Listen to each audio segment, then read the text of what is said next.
Right, 3, 2, 1. Good morning, everybody. Good morning. Hello, welcome to my kitchen. So huge welcome for those new people who've joined us this week. So really excited, and I hope you enjoy the 10 o'clock start. I wonder how that's fitting in with your lives. And as I say, very amusing. I've just until about 30 seconds ago had a big contingent of rugby going on there. There've been sausages, fried eggs, all sorts of things, not quite beer, flying around the kitchen. But I am thrilled. Everyone's scarpered and I've got the kitchen to myself. So really big welcome. A refresher, I'm Bea. I am a specialist cookery teacher in paleo keto cooking for health and life. And you can work with me in 3 ways. I have amazing online courses for teenagers and homeschooling and anybody wanting to learn to cook. And I do wonderful one-to-one sessions, coaching either in your home or my kitchen, or you can join me with my Paleo Keto Live, and more about that later on. So you are here today and maybe catching up later on, and really would love to have feedback. But I particularly I've got my laptop here now, so I can welcome Julie Barnes. How lovely. I'm hoping I'm going to see you this afternoon, in fact. So Julie, Annette and Rebecca, really lovely to have you joining, and I really hope you find some inspiration here. So I'm here in my kitchen on Saturday mornings at 10 o'clock, and it is just about fast ideas to get you on the road. The paleo keto way of cooking, just to get you used to how it works, and the things that I do in my life that keep me on the straight and narrow. And a reminder, it's called the Paleo Keto Party because I am so human. Oh my goodness, am I human? And so one could say I fall off the wagon regularly, but one could also say that I do manage to keep in good shape, and the principles of it work really well in my life. And yes, I do go off what we call off-piste, but I'm able to bring myself back. So that I think is really important. And as you get better at it, but it's really about practice, as you get better at it, you realise that how it's affecting you for the positive, the energy and all of those things. And so I really hope that you find this help. And I love to have your comments, love to have your chat, and I love to know that you're watching live. So I'm just refreshing my screen here because with any luck, I might be able to see if anybody's there. And do. Oh, I can see myself. There we go. Leaning down. So any comments, if you're there, do send me a message. I really love to hear, and also love to have notes if you follow up another time, wherever in the world you are. So today is I've got a whole mash of things. This is what happens. I run around the kitchen going, oh, that's relevant, that's appropriate, that's relevant to the weather today. And that is what I want you to know. Now, one of the things, and I do have here, I'm working through, I don't know why, it's a thing. I'm working through some Nespresso capsules that I bought at Christmas for my Nespresso machine. I'm really sorry. I wish Nespresso would do organic coffee. I don't particularly enjoy it anymore, but I've got the capsules and it's kind of a treat on a Saturday. But what I want you to know is that fibre pushes your, lowers your ketones, pushes them whichever way, pushes them in the wrong direction. And so you've got to be really careful, if you're like me, about coffee. And when and how do you know whether it's affecting you? Well, one of my good old things is now my ketone breath meter, and do you know what, the batteries run out this morning, so I'm going to actually pull the back off to remind myself to do that. But now that I've got the hang of it, which was just not blowing into it too quickly, it's a really good tool to grab. And if I want to put my head in a bucket, then it gets pushed to the back of the counter and I ignore it for a day or two. But the point is, it's just such a good tool to keep on top of where you're at and how you're feeling. And so I'm really enjoying that. Now, let's just bring it back to today, because that's the most important thing, some snippets for today. Well, what have I got going in my life? There was definitely a moment last week. If you've seen any of my social media, I had a really down moment last week. And the emotional eating, I mean, it's so good to recognise it for what it is. And I could tell this day was starting and that I was just starting to eat a lot. And I just kept putting in my way, going to the fridge, whatever, and I was like, no, that's a good thing. eat that, and I'll feel full and then I won't eat it anymore. But it got to about 4 o'clock, and you know, I did a cake course last week, didn't I? So in the freezer there was all this stuff, and actually there was a cake and thing, and I said to my daughter, I'm just having a large piece of cake. That is what I'm going to do. And it had gluten in it. I'll talk more about that later on. I'm delighted it didn't have too many repercussions for me at this point, which is very helpful to know. But so this emotional eating thing, okay, not helpful, but sometimes these must. Now, last week, we have come to the conclusion, we have a very special family cottage in North Norfolk. I have been going there for 52 years. We need to sell it. And that is the right thing to do. I couldn't say that a week ago. I now can. The cake helped. It got me out of the moment. I said to Josie, my daughter, I said, I'm sorry, it's just a cake moment. And she looked at me and went, yeah, I think you're right. So then, after I'd eaten the cake, I ate some Millionaire shortbread. It's all gone now. I didn't eat it all. I ate a lot. It's all gone. So anyway, the point is, one of the tools is I went and I made up this lovely big pot of pecan nuts, really lovely walnuts. It's got pistachios and it's got some pine kernels in, all the really lovely nuts. I didn't put cashews in because they are very carbohydrate high, and I'm just going to flip this just in case there's somebody come in I'd like to say hi to, and I just can't see that far away. But the thing is, it's just having the tools in hand. Now, in an ideal world, I have this packed with lots of seeds as well, because they balance things out, because too many nuts, they're very dense in oils, and you've just got to get the omega-6, they get high in omega-6s nuts, so particularly Brazil nuts. So you do have to balance things out a bit, and seeds are a good thing. But instead of chocolate and cake, that was a really good tool for me. And then I also made some linseed crackers, just literally linseeds and water ground, but I put lots of spices in, and actually I put turmeric in this time, and I put chilli and lots of cumin and garlic powder and oregano. I really revved up on the things. And I put some olive oil in, because if you put some oil in these, so this is a version of a recipe in Dr. Sarah Myhill's book, but I say I like to put some oil in because it gives them a crispier flavour, and that is just a bit more appealing. So as long as I'm using really good, lovely oil, really good organic coconut oil, or really good quality olive oil, all is good. So it's never a problem with the fat in that. So I've got those two things to hand. So that is really good. And then the other things I think I talked about a week ago, because I talked about going out to having coffee and how I was saved by a turmeric latte. And I was really sad actually, because I found in my cupboard, in the back of the cupboard, it's obviously been there for a while, Pucker used to do a really lovely range of lattes, and this is one that's been sitting there for a while. This is a nighttime one. And I remember shipping in from, I don't know, somewhere else, from Amazon, Germany. They did a ginger one, which was really lovely a while ago, and it got hard, but I ground it back up again. So I made myself a lovely ginger latte made with almond milk and turmeric and all these delicious things.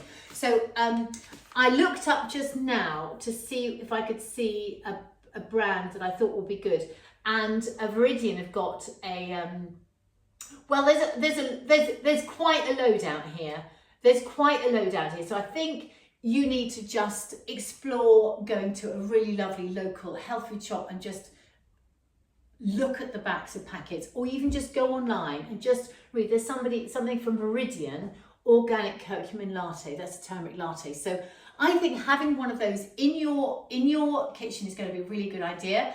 And what you can do if you're going out for coffee and you don't want to have that caffeine, some of us are really sensitive to it, and I am one of those persons, okay? So one a week is more than enough for me, and when I'm having a comfort week, probably I'll end up having coffee well before I have cake, but having coffee can lead you down the cake road. So you know what I've realised is actually I can take a little pot of that turmeric latte with me to a coffee shop and just ask them to make it up for me. You know, there are so many ways round it. So I wanted to chat to you about that. Now, let's just, oh, I'm shaking this. I made last week some kale chips, and I have my lovely nutritional yeast here, and I know I talk about them a lot, and I've got kale growing madly in the garden. I gave my mum the option last night of having kale or spinach, and she kind of looked at me and went, I think we'll have spinach. So, so because spinach is easier to eat, and you do have to, I've got this lovely curly kale, you do have to cook it for a decent amount of time, steam it for a decent amount of time, but it's delicious if you make it up with lovely chicken stock, like a broth with chickpeas and all sorts of delicious things, lots of garlic in it, and cook it slowly, then it's really, really lovely. But I have got a lot, and it's growing thick and fast, and if I don't, it's me looking out, you can't see my lovely veg garden out there, but it's all happening out there. So I'm going to make up today, a little bit later on, I'm going to make up some cheese and onion crisps, Now, I made some last week, and I could see that my nutritional yeast was sort of starting to run out, and I haven't got a spare one, so I was a bit mean on how much I put in. That's the cheesy thing. And I'm just going to say right here now, do not be mean when you're making kale crisps. I mean, what is the point? Okay, kale has quite a bitter flavour, and if you want a crisp, you want a crisp. You want flavour and you want crunch. You do not particularly want to be reminded of deep health. Well, I don't anyway. So when you make them up, be very generous with your nutritional yeast. And as I say, quite often I use garlic granules, but let's make cheese and onion, and then we can put a bit of chilli in as well, a bit of cayenne. But let me bring you back to nearly to the main event. And what have I thrown in front of me here? I know I discussed this last week. This is a packet of naked sausages. I think I talked to you, I'm sure I mentioned it last week. So this is just, on the paleo keto diet, when we get going, it's really important to do our best to keep on the straight and narrow, because then we're going to get the results, and we're going to see we're in ketosis, and that's going to really be inspiring. So this is just a reminder of the tricks. Now, these naked sausages are amazing. So there's no gluten, there's no gluten. I'll come back to gluten in a moment. They've got rice flour and chickpea flour and lovely ground spices, coriander, pepper, nutmeg, really, really lovely stuff. So they're going to be really super tasty. I think when I went to the butcher a week or so ago, I was just standing looking, and I saw that the lamb burgers were £12 a kilo, and the lamb mince was £16 a kilo. And I'm thinking, and I had a conversation with them, and that reflects the amount of rusk getting put in the burgers. And then it's rusk and water with the meat. And I just thought, oh gosh. So this is just something, it's an awareness factor, okay? So best to buy mince and make your own burgers. Roll them into sausages, get the flavours in. Do it like that, make meatballs. Best to do it like that when you're getting yourself into ketosis. When you know yourself better, you know what you can give away. Now this brand, as I say, they've got chickpea flour in it, so that's got good protein in it. So, there's always a sliding scale, isn't there? Says me, having a sip of coffee. It is Saturday morning. I am rather liking this 10 a.m. start. I had a lovely walk in the rain this morning, but it was a nice slower start. So there we go, just a word. Now, let me do the main event. Forgive me putting my hands in my hair. Let me wash that again. I remember getting told off in lockdown by some trolls when I was doing my lockdown broadcast. Okay, so this is lunch. I want to do lunch for you, and I want to talk to you more about your fruit bowl, okay? So, load your fruit bowl up. And I'm delighted to see my fruit bowl was piled high. Load your fruit bowl up with things that are not fruit. So, avocados, peppers, citrus fruit, okay, that's fruit, but lemons and limes, tomatoes. My fruit bowl was bursting with all of those things. So, you don't need to have a piece of fruit. You can have a piece of pepper. Ha! Who'd have thought about that? So I just wanted to do this. I'm going to use a red pepper, actually, that needs using, and some avocado. So this is just quick lunch, and or quick brunch, or whatever it is. And I just thought of this, and it's just great fun. So I'm taking half a pepper, and I'm just going to get rid of that core and shake out the seeds. And then I'm going to give it some seasoning. You know, you can get carried away. I went into my larder and I started getting carried away. But then I'm going to get half an avocado. And I'm just going to just slide, while it's in its skin, slide it down a little bit. And I'm just going to scrape it out. And then I'm going to put it inside that. Now, it depends on the shape of your avocado as to how well this will go in. And I'm just going to shove it in. And as I say, if you like the idea of this, you can start choosing your avocados according to their shape. And I'm just, you know, sliding this in so it doesn't look that pretty, in fact, at the moment. But anyway, the avocado is now inside. Hands need a wash. Again. I wonder what I've done with my J cloth. Have I eaten it? I'm going to get myself another one. Here we go. Here we go. Right. Now, so I've got my crunchy base and I'm just going to wipe the edges of that off. And now I'm going to get some protein. So I've got crunchy base that I can hold and eat. I've got avocado, totally delicious. I'm going to now open a tin of sardines, okay? Are you getting oily fish into you? Oh, that's not very clever. I've broken it. Are you getting oily fish into you 3 times a week? You know, we have to really make a concerted effort to do that. I wonder if this is going to work. Oily fish, so your smash fish, salmon, mackerel, anchovies, sardines, and herrings. Now, so sardines. My mum always just used to have it, sardines on toast for one of her lunches every week. You know, she just knew and she did it properly. Right, that works. Good news. So I'm now going to get some sardines and I'm going to put them on the top. Now I had all sorts of ideas and I've gone that I could stuff some olives inside as well. If I got the jar of, I usually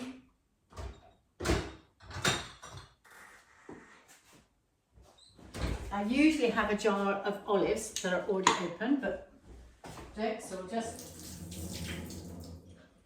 get some of those. We don't want to make this interesting, so let's shove a few olives in, 3 olives under the sardines, and we'll just stick a couple of sardines on top. Okay, now. The point is, I think you can see here that we've got a quick lunch that is fun, from the fruit bowl, easy. I'm going to give that some black pepper and I'm now going to get some lemon. I'm going to squeeze all over it and it's all going to spill everywhere. But I've got myself a brilliant, brilliant lunch. And what you can do, if you need a more filling lunch, you can empty out the other half and put some things out and then sandwich it together. Just wrap it in one of these lovely, you know, the lovely beeswax wraps, and you can take that to work. So, you know, this is what I want to give you. Paleo keto tips that are super quick, easy.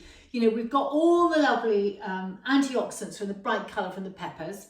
We've got the avocado, we've got the good fats. We've got olives, good fats. We've got sardines, we've got our omegas and our fish, oily fish, all brilliant. We're going to put a bit of lemon in that because that's going to add to flavour. And, you know, we could also drizzle some olive oil and make it absolutely chaotic. You know, and a divine lunch. I've got my gorgeous olive oil here. And, you know, it's just going to... Oh, look, it looks so cheerful and delicious. So there we are. So I hope you like my idea. Now, when I was with Sarah Myhill at her weekend, there was lots of chat about on the paleo keto diet, you can't have pulses. And Sarah was just really insistent. When you monitor yourself and you know you're in ketosis, nothing is off limits if it works for you, all right? If you've got a fermenting gut, then you're not going to go round eating too many of these pulses because they don't work if you're trying to heal your gut. But once it's healed and you know what you're doing, then, you know, some really fat, juicy chickpeas, the ones that come out of a jar, could be amazing hidden in that. Not too many, but they're full of fibre and they're wonderful. So there we go. There's a little top tip. Remember, keep your fruit bowl piled high with things that are not fruit. Also, I will just say that we discussed the clean 15 and dirty dozen. Peppers are on the dirty dozen, so if you can buy organic, that is absolutely the best way forward for those, all right? So you're not getting this glyphosate. Glyphosate mimics glucosamine in the body, and therefore the body accepts it, and that's why it's so toxic to us. So that's a useful thing to bear in mind. Really, really no fun at all. Right, I'll just show you in the midst of this chaos. Let's pop that pepper there, and let's pop a lid on that jar there. Just a reminder when you're doing the kale chips that just you need to, I'm not going to do this because you can go back and find another video, but you just want to, curly kale I think is the best if ever you have a chance to grow it. You just peel it off the stems, okay? And I put it in the oven at 125, and I find that about 3/4 of an hour is about the perfect temperature. It can go slower. Any higher, then it will start to burn before it becomes lovely and crispy. And I usually toss it once. Okay, so that's the kale crisp. I will do those later on. Now there's a last thing, and I shall have a sip of this coffee. Marketing is so dangerous, isn't it? I mean, it's so scarily powerful. We just have to be so bold about ourselves, so strong to not get succumbed into marketing, don't we? I don't know why I'm putting this in there. It doesn't live in there. Right, so I wanted to tell you about what has been going on and what is coming up with Be in the Kitchen, and how things are moving forward, and how I hope I'm not making life too chaotic for you. But everything comes from my heart and my passion in my kitchen, and things are evolving in a way that I wasn't totally expecting. I have made the dramatic decision to remove the Paleo Keto Party event with Dr. Sarah Myhill in my kitchen in October, because in order to run an event of that brilliance here, I have to charge a high ticket price, and that doesn't fit with what I'm trying to offer through my Paleo Keto Party. It doesn't fit with how Dr. Sarah Myhill works, and she wants to spread the word. And not only that, in order to bring a brilliant event like that, which I used to do, only it was going to be at a much higher level, actually that's going to distract me from my core business for a very long time. And I could feel myself getting a bit angsty about it. And I was reminded about that because I prepared my kitchen last week for a new private client. I haven't had a private client here since before lockdown, and it was I just didn't want anybody here, too much family, too much chaos. But I had my, buttons pressed by a particularly special person, and I said, okay. So I set about gearing up my kitchen and my garden and things that I like to be picture perfect when I have clients here. And it was really hard work, but it was absolutely worth it. And I had a wonderful, wonderful lesson, and we're going to carry on some more. And I can now say that my kitchen is going to be open for very special workshops, small group, maximum of 4, but mainly one-to-one workshop, bespoke workshops. But to do a huge event is just actually too much now. I like to work on my own. I don't want to be running a team and managing other people. That's just not where I'm at. The other thing that came about is because I want to bring to you a live course over 6 to 8 weeks, getting started with paleo keto cooking. And in order to not mess with the lead up to the event in October, I was going to bring it to you at the end of July. That was totally unrealistic, because I completely had my head in a bucket. These 2 weeks are about the most social weeks I have on my personal calendar, and in order to do that, it just wasn't possible. So I had to think, and that is the plan. So the plan is to remove the event in the autumn, and if you bought a ticket, you will be refunded. So apologies, but I'm bringing something better. I'm going to, in the autumn, have had the time to put together this wonderful course, which is going to be really accessible. It will be over a period of, I'll decide when I've written it, or written the bones of it, 6 to 8 weeks, where I will feature in my kitchen, and you will be on Zoom asking questions, and I will be cooking, but I will be guiding you through the critical steps to getting yourself and staying in ketosis so that you can then go on and beyond, and how it works and all the things to keep on top of. And so it's going to be really good and really, really powerful. So that's out there now. So you won't be able to buy tickets anymore. That's been removed from my website. So, and actually I must move the payment page so you can't find even any old links. And I will really be excited about that. So anyway, I hope you enjoyed this morning. The summer is here despite the rain bucket down this morning. We're off to another triple 60th birthday celebration this afternoon, and it's going to be great fun. And I'm not driving, but I'm going to pretend I'm driving because that's going to help with the old alcohol consumption, because I just love waking up early. Yesterday it was my sister's 60th birthday lunch. We had an amazing day. I was driver, had 1 glass of champagne, lots of sparkling water, and I woke up really happily with a happy body at 6 o'clock this morning. Had a lovely morning walk, albeit in the rain, but joyfully, and just had a really good, calm morning. So that's how I intend to continue, and which will lead into my 30th birthday wedding, 30th wedding anniversary weekend next weekend. So it's just all good in this house, and I hope you all have a wonderful weekend. And this is going to be great fun, eating my pepper avocado sardine, I don't really know what we call it, pile. It's going to be really messy, but it's going to be really fun. And just take a napkin with you if you're taking it to work. So over and out, have a wonderful weekend, and I will also set about making some cheese and onion crisps. Okie doke, bye.